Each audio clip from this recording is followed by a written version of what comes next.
বাবু আমাকে কাজে নেবেন? না রে ভাই, কাজের হালাত খুব খারাপ। যে কটা লেবার কাজ করে ওদেরই ঠিক মতো পয়সা দিতে পারিনি। তুমি অন্য কারখানা দেখো, বুঝলে বাবু। আমি সবগুলো কারখানা ঘুরে দেখে নিয়েছি, কেউ আমাকে কাজে নিতে চায় না।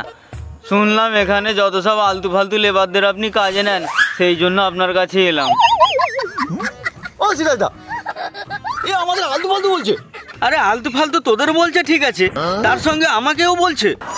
ওই শালা অলক্ষণে, তুই শুধু বাবুর মতো দেখতে বলে বেঁচে যাচ্ছিস, না হলে এক্ষুনি তো ধুবড়ি ধুনে দিতাম।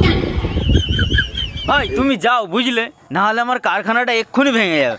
বাবু আজ 3 দিন কোনো কাজ নেই, আর 3 দিন কোনো হাগাও হয়নি, খুব কষ্টের মধ্যে আছি। কাজে নিন না বাবু। এই নে অম্বলের ট্যাবলেট খা, আর এখান থেকে চলে যা। আরে বাবু, কিছু খেলে তবে তো অম্বল হবে।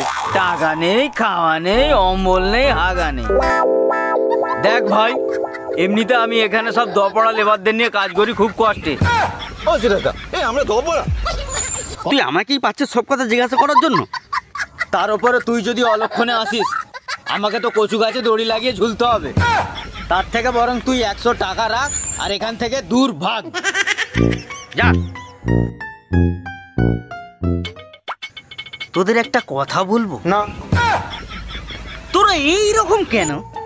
কারখানায় যদি কেউ পেদেও ফেলে, তোরা সবাই কাজ কাম ছেড়ে দিয়ে রঙ্গ তামাশা দেখতে বসে যাস কেন? তা কে পেদে ফেললো দেখতে হবে না? এরকম করার জন্য তোদের না ড্যাশ মারা দরকার আছে।